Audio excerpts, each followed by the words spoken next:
So Mr. Patrick Powell has been sentenced to 9 months at hard labor.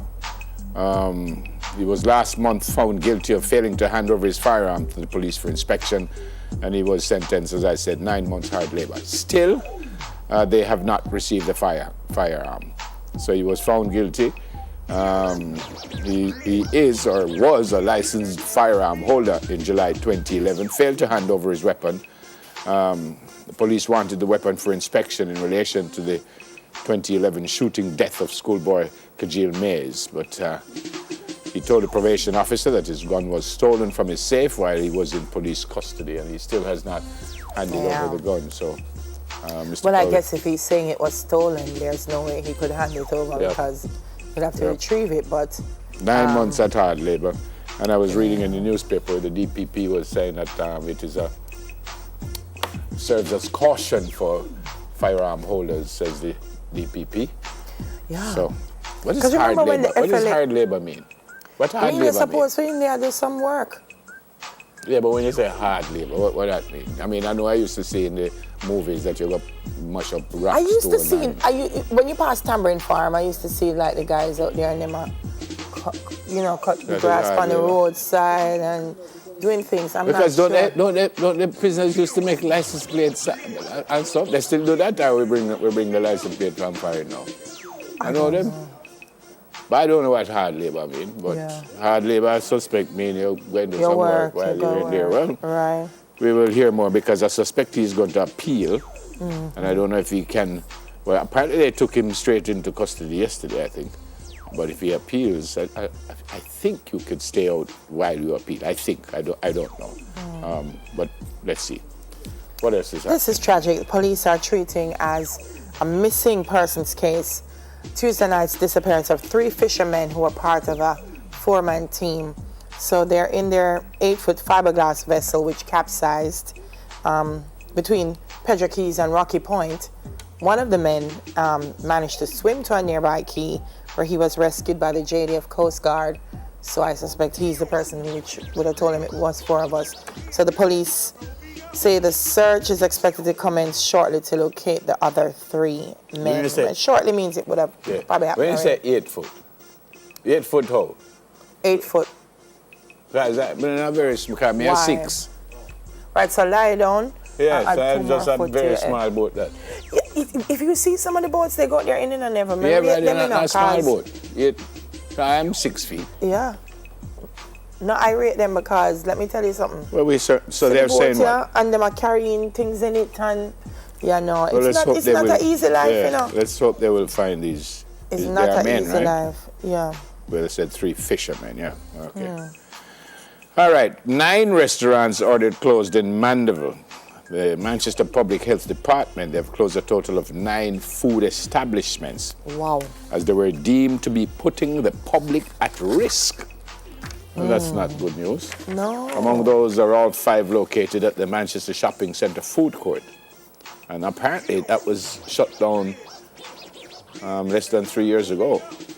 2 restaurants situated at the Superplus Centre food court, they've also been closed, along with 2 others within the capital. So he says once, and I quote, once we recognize that a facility will put the public at risk, any at all, we order them closed immediately. And once we close a facility, it is indefinite, as it depends on why we close them. What we ask them to do is correct the breach and then reapply. But are we told what the breach is? We close them because they're operating with some unsanitary conditions. One of the first things we close these facilities for is whether they have cockroach infestation, rodent infestation, or they have a sewage or wastewater issue. So these are the main things that would warrant immediate closure. The Manchester Shopping Centre, they said in 2015 it was discovered that their sewage system had been causing effluent to run into common areas. Wow, that's no fun at all. No, it's... What's next? Gracie Jones. Yeah. My Jamaican guy. There she is.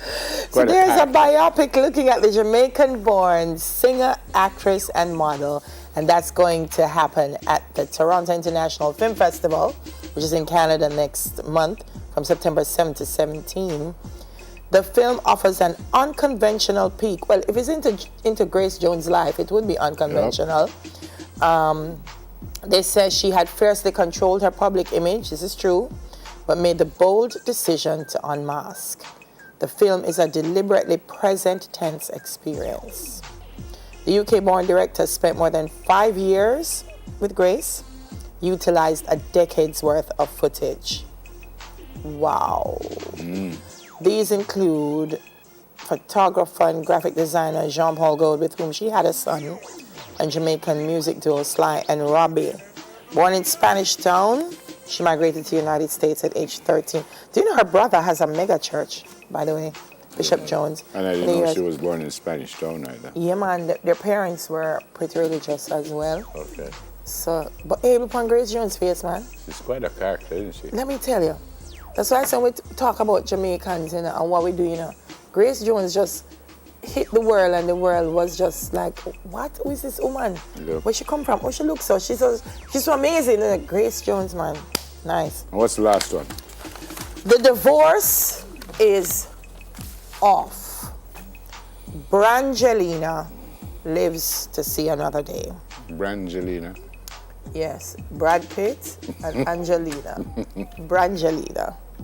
But every minute them broke up and go back together and broke up and go back together. That's how relationships are, you know. Yeah. I've been through.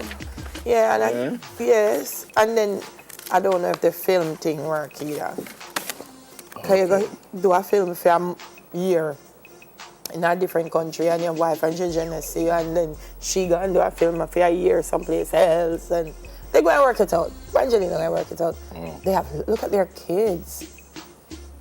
Yeah, man. They adopted couple, did they? They did. Yeah, all right. Some she did first, and then they took it. So, Well, yeah. Brangelina lives to see another day. All right, there That's you so go. cool. All right, folks, time for birthdays. This is Naima Oliphant.